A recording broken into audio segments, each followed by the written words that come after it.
नमस्कार दोस्तों, आज की वीडियो में हम देखने वाले हैं एचवी लाइन और एलवी लाइन का बारे में डिफरेंस। एचवी लाइन क्या है, एलवी लाइन क्या है। तो सबसे पहले शुरुआत करते हैं। तो जो सबसे पहले आता है वो है HV line and LV line का फुल फॉर्म। एलवी लाइन यानी कि लो वोल्टेज लाइन, मतलब कि उसे उसमें हमें लो वोल्टेज देखने को मिलता है। और एचवी लाइन मतलब कि हाई वोल्टेज लाइन, मतलब कि हमें हाई वोल्टेज देखने को मिलता है। अब बात करें कि एलवी लाइन में हमें कितने वोल्टेज देखने को मिलते हैं, तो जो हमें 1 kV से नीचे जितने भी वोल्ट होते हैं वो हमें एलवी वोल्टेज हम उसे कह सकते हैं। 1 kV यानी कि 1000 वोल्ट। बाद में बात करें एचवी वोल्टेज की, तो एचवी वोल्टेज में हमें जो 1 kV से ऊपर तक से 33 kV तक हमें जितने भी वोल्टेज देखने को मिलते हैं वो सारे हम उसे एचवी लाइन के वोल्टेज यानी कि हाई वोल्टेज लाइन में गिन सकते हैं। तो दोस्तों, ये तो बात हो गई एलवी लाइन और एचवी लाइन के फुल फॉर्म और वोल्टेज के बारे में। बात करें कि हमारे भारत में एलवी लाइन और एचवी लाइन में कितने कितने वोल्टेज हमें देखने को मिलते हैं। तो दोस्तों, जो हमारे भारत में लो वोल्टेज लाइन है, मतलब कि एलवी लाइन है, उसमें हमें 230 वोल्ट सिंगल फेस में देखने को मिलते हैं। हमारे इंडिया में दो टाइप की पावर सप्लाई होती है। हमारा इंडिया नहीं, कोई भी देश है उसमें दो टाइप की पावर सप्लाई होती है, single phase and three phase. OP AC, AC और डीसी दो टाइप होता है इलेक्ट्रिसिटी का। उसमें भी हम जो ट्रांसमिशन में हमारे यहाँ पे एसी का यूज होता है। तो दोस्तों, जो एलवी लाइन है हमारी लो वोल्टेज लाइन, उसमें 230 volt single phase line and neutral के बीच में, और 440 से 415 वोल्ट थ्री फेस में हमें देखने को मिलते हैं लाइन टू लाइन वोल्टेज। तो दोस्तों, ये बात हो गई लो वोल्टेज लाइन की। अब बात करें दोस्तों हाई वोल्टेज लाइन की, तो जो हाई वोल्टेज लाइन होती है उसमें हमें 11 kV वोल्टेज इंडिया में देखने को मिलता है। 11 kV मतलब कि 11,000 वोल्ट।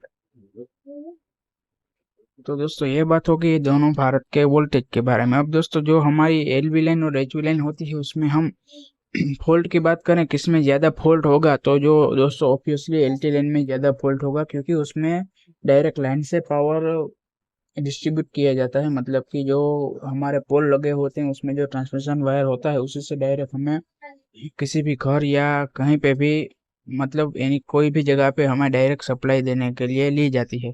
और जो दोस्तों एचवी लाइन होती है वहाँ पे हमें एक पोल माउंटेड सबस्टेशन दिया जाता है। जो हमारा मेन पावर सबस्टेशन होता है वहाँ से एक पोल माउंटेड सबस्टेशन आता है, वहाँ से हमें पावर सप्लाई मिलती है। मतलब कि ऑब्वियसली अब उसमें कम फॉल्ट होते हैं। तो दोस्तों, ये बात होगी फॉल्ट की। अब बात करें कि दोनों में ट्रांसमिशन कैसे किया जाता है, तो दोस्तों जो हमारी एलवी लाइन होती है उसमें ट्रांसमिशन के लिए जो ओवरहेड लाइन होती है पोल वाली, उसमें पोल और साथ में जो हमारा रेबिट कंडक्टर आता है उसका उपयोग किया जाता है। रेबिट यानी कि वो एक एसीएसआर कंडक्टर का एक टाइप है। जो एसीएसआर कंडक्टर है दोस्तों, जो दोस्तों एसीएसआर कंडक्टर है उसका पूरा नाम है एल्यूमिनियम कंडक्टर स्टील रेनफोर्स। मतलब कि एल्यूमिनियम और स्टील का दोनों को मिलकर एसीएसआर कंडक्टर बनाया जाता है, जिसमें अलग अलग जो पक्षी प्राणी है उसके नाम पे अलग अलग कंडक्टर बनाए गए हैं, जिसमें अलग अलग capacity, current capacity, voltage capacity के हिसाब से उसमें टाइप दिए गए हैं। जिसमें जो हमारी लो वोल्टेज लाइन है उनमें ज्यादातर रेबिट कंडक्टर का उपयोग किया जाता है। और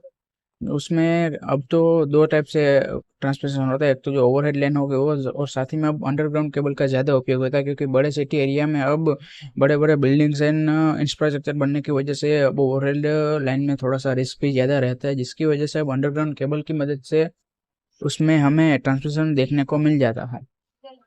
और दोस्तों, जो उसमें वायर की बात होगी, अब बात करें इंसुलेटर की, तो जो हमारी लो वोल्टेज लाइन है उसमें दो टाइप के इंसुलेटर का उपयोग किया जाता है। एक तो सेकल इंसुलेटर, एक जो स्मॉल पिन टाइप इंसुलेटर आता है, वो दोनों का उपयोग किया जाता है। तो सब बात करें एचवी लाइन की, तो एचवी लाइन है उसमें ट्रांसमिशन में दो टाइप के कंडक्टर का यूज़ किया जाता है। एक तो होता है डॉग कंडक्टर एंड दूसरा होता है पेंथर कंडक्टर। डॉग थोड़ा सा नॉर्मल कंडक्टर होता है और पेंथर है वो थोड़ा सा ज़्यादा हैवी कंडक्टर होता है।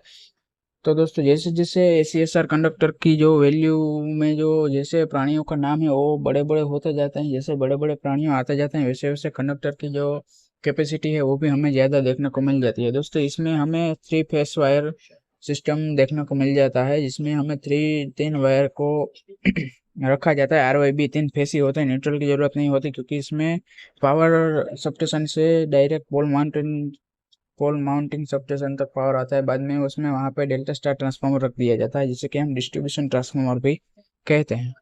तो दोस्तों इसमें जो डेल्टा टू डेल्टा ट्रांसमिशन होता है इसमें 3 वायर होते हैं, और जो हमारी एलवी सिस्टम है उसमें हमें डायरेक्ट स्टार स्टार में ही ट्रांसमिशन देखने को मिलता है। इसलिए उसमें या तो हमें कहीं कहीं पे 2 वायर देखने को मिलते हैं, कहीं कहीं पे 4 वायर देखने को मिलते हैं करते हैं। उसमें हमें कौन सा इंसुलेटर देखने को मिलेगा, तो जो उसमें हमारा नॉर्मल पिन टाइप इंसुलेटर आता है 11 केवी के लिए वो, और डिस्क टाइप इंसुलेटर आता है। और दोस्तों ये जो आप जानना चाहेंगे कि जो हमारे ट्रांसमिशन सिस्टम में कौन सा इंसुलेटर और कौन सा पोल कब और कैसे यूज किया जाता है, तो उसके ऊपर भी मैं एक डेडिकेटेड वीडियो पूरा बनाने वाला हूं, तो आप वो भी देख सकते हैं। तो दोस्तों ये बात हो गई एचवी लाइन और एलवी लाइन के बारे में। अगर आपको कोई भी डाउट है तो आप मुझे कमेंट करके पूछ सकते हैं। आज के वीडियो में इतना ही रखते हैं, अगर कोई भी और भी क्वेश्चन हो तो आप कमेंट में पूछ सकते हैं। Thank you.